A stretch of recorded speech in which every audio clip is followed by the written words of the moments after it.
Hi YouTube, my name is Laureen and I've decided to start doing some trying to conceive vlogs. My husband and I, John, I have my little cheat sheet here. So we have been married for 5 years and we currently live in Massachusetts, and this is probably where we're going to be, though my husband travels a lot. He spends a lot of time in Florida. He is a full-time musician, so half of his year, every other month, all of the even months are spent there, and then the rest of the time he's up here doing some local gigs, sometimes a little further. So that kind of makes trying to conceive a little harder, but we adjust as we have to. So, like I said, we've been together for, well, we've been married for 5 years. We've been together for 9.5. And so we have been trying to conceive for about 2 years now. And we kind of started loosely trying in like the end of 2011. Not thinking about, when I was ovulating or any of that kind of stuff, though. I'm one of those people that can feel the ovulation pain, so I always knew, but I didn't kind of let my husband know. I just kind of, went with it and kind of crossed my fingers and hoped. After like 3 or 4 months of trying, I decided to start watching or doing some research, and I came across YouTube vlogs and noticed a lot of people giving advice about charting and fertility friend and those kind of things. So I started doing some research and decided that I would get the apps for fertility friend and start charting, keeping my temperatures and things like that. So did that for all of 2012 and got to be around August, and I decided that this isn't really planning out the way I thought it would. I thought it would be a lot easier. Also, I'm now 37 and my husband is 46. So we are a little bit older, and they said if you're 35 and older and been trying for more than 6 months, then you should talk to a fertility specialist. So I first spoke to my gynecologist, who was just your regular gynecologist, and he just talked to me a little bit, asked what I was doing, that kind of thing. Went over my history a little bit more detail. I had started birth control when I was young. I was in high school mostly for irregular periods and acne. So they put me on the pill, and that fixed everything. By the way, you can probably hear I have a dog. There's Java. He was just eating his dinner over there. And you probably saw a little black tail floating through, and that's the cat. Here she is. That's Munchkin. And there's another gray kitty somewhere floating around here. She's Sammy. So yeah, I have my 3 fur babies. So anyway, so I was on birth control for a long time, off and on, for about 15 years. And my mom passed away suddenly in 2006. Sadly, tragically, sadly. We didn't know what really caused it, but it was a sudden passing, and doctors guessed that it may have been a pulmonary embolism. So because of the whole clotting issue and all that stuff, that's when I took myself off of birth control. And so from 2006 until now, I haven't been on birth control, and although my husband and I hadn't been trying, I kind of thought that maybe it could still have happened at some point in time, but no, nothing happened. So anyway, so talking to my gynecologist, we kind of just decided, all right, keep trying for a little bit longer. He recommended that I talk to the within the practice fertility specialist. So I made an appointment with him. And I made that appointment, and that was for, let's see, my notes here say, I talked to him in September of 2012. So he looked at my charts. I brought all my charts in. He said everything looked normal. talked about my periods and my cycles. I run about a 27-day cycle. So he said that's pretty normal. I ovulate the normal 13, 14-day period. I can feel it, so he's like, all right, sounds like everything is normal. But just in case, he wanted to do some end of my cycle. Oh, there she is. There's Sammy. Sammy. So at the end of that month, just before my period, I did an LH and an FSH blood work, among other things. I went back and talked to my regular gyno, and he actually ordered a whole slew of other things. So I had like 12 vials of blood drawn. And everything came back normal out of that. He also recommended that my husband get a semen analysis done, which came back normal. And then he also recommended that I get an HSG, hysterosalpingogram. And that was actually when I really started to jump into YouTube videos, and I scared the bejesus out of myself. Some of the YouTube videos on the HSC procedure were scary. I was really frightened when I went into that appointment, but honestly, mine was easy.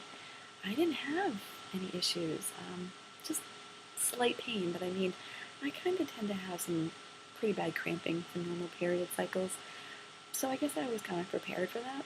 Otherwise, it wasn't bad. I made my husband go with me and hold my hand for the procedure, and it really wasn't too bad. So, anyway, that came back normal. So, all good, right? Normal. Okay. So they said, all right, well, you know what? Continue for a few more months. My regular gynecologist didn't do a pelvic or pap smear that day because he wanted to make sure that everything wasn't disturbed for the HSG.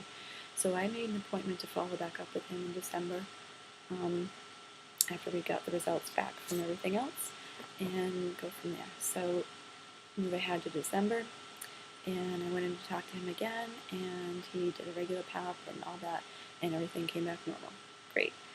At that point, he recommended that I go see an endocrinologist specialist in fertility. So I made that appointment, and this past January, I went and spoke to her. And that appointment was great. I like her. She's really nice, and she said that we pretty much did all the tests except for one that she wanted to do. So we did 3 out of the 4 tests that you normally do when you are thinking you're having fertility issues. So the next test that she wanted to run was the Clomid challenge test. So, okay, great. I've heard a lot about Clomid, and I was really excited that, hey, you know what, this could actually just give me the boost of good eggs or something. So I wanted to start that right away, but I was scheduled to go away in February, and I wasn't going to be in town to do my cycle day 3 and cycle day 10 testing, so unfortunately I couldn't do that test until March. So I did it in March, and I went in for my cycle day 3 tests, and they took another whole slew of blood, 12 or so vials, and they called me the next day. I was really kind of shocked, and they said that only one test came back slightly abnormal, but everything else they were either waiting on or had come back normal. That was for the TSH, I believe. It was the, yes, TSH, the thyroid function test. And she said, for normal people, it was a normal result. My number was a 4.3.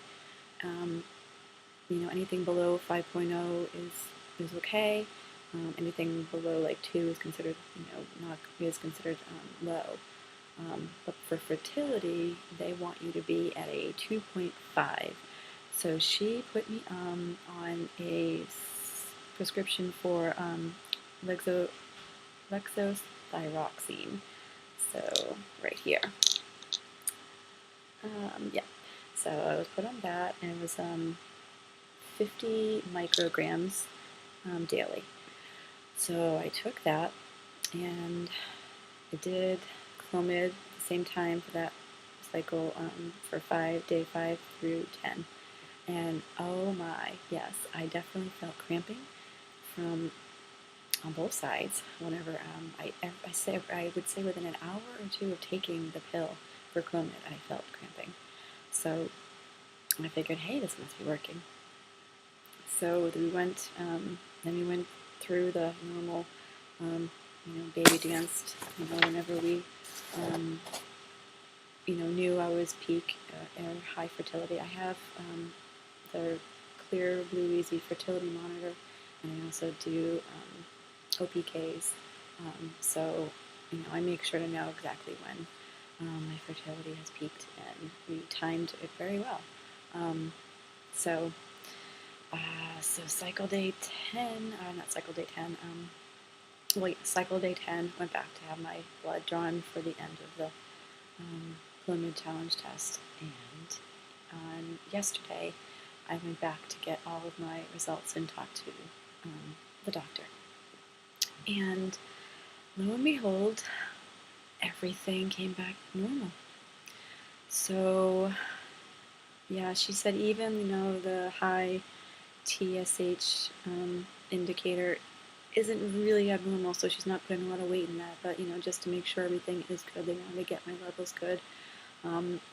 They did call me today about that level, and it's perfect now. So they want to continue me taking that medicine, the levothyroxine, for another 6 months. And of course, if I get pregnant, then they will keep me on it, because when you get pregnant, your thyroid function will change, and they will have to modify it to stay normal. Okay, so excuse me. So the doctor's recommendations now are for us to just jump right into IVF. And I have this big, huge packet to go over of treatment protocols and stuff. I am going on vacation in June. So, and like I said before, my husband travels a lot, and he's not going to be around to do it this cycle. So, timing looks like it's going to pan out to be end of June into July. So, I'm excited that, we get to just jump forward to that. I guess I have good insurance in Massachusetts, and they cover IVF, and they actually prefer to go right to IVF because it's technically cheaper, because you don't have to go through, all the other things, IUIs that might not work, and there's a higher percentage of pregnancy with just going directly to IVF. So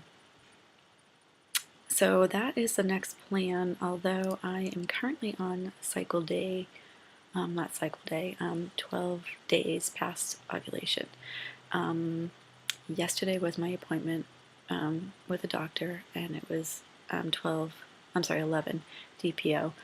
I took a pregnancy test, and it was negative, but she said that doesn't necessarily mean my implanting could start later. So she said, give them a call on Monday, let them know if I have my period or not, if I'm pregnant, So there's still hope. So the next video that you will see from me will be a live pregnancy test, probably on Friday or Saturday. I may not be able to wait until Saturday, although I know being on Clomid, it may make my period come a little later than it usually does. Since it usually was a 27-day cycle, on Clomid tends to make you be on a typical 28-day. So 28 days would end up being Saturday. So, but anyway, I will tape that test and put it up. So that's my story, and so hopefully these trying to conceive vlogs will turn into baby bump vlogs. So that's the goal, and I hope that anything that happens to me will help others get through their infertility and get them to baby dust and baby goals. So alrighty, well, thanks for watching. Talk to you later.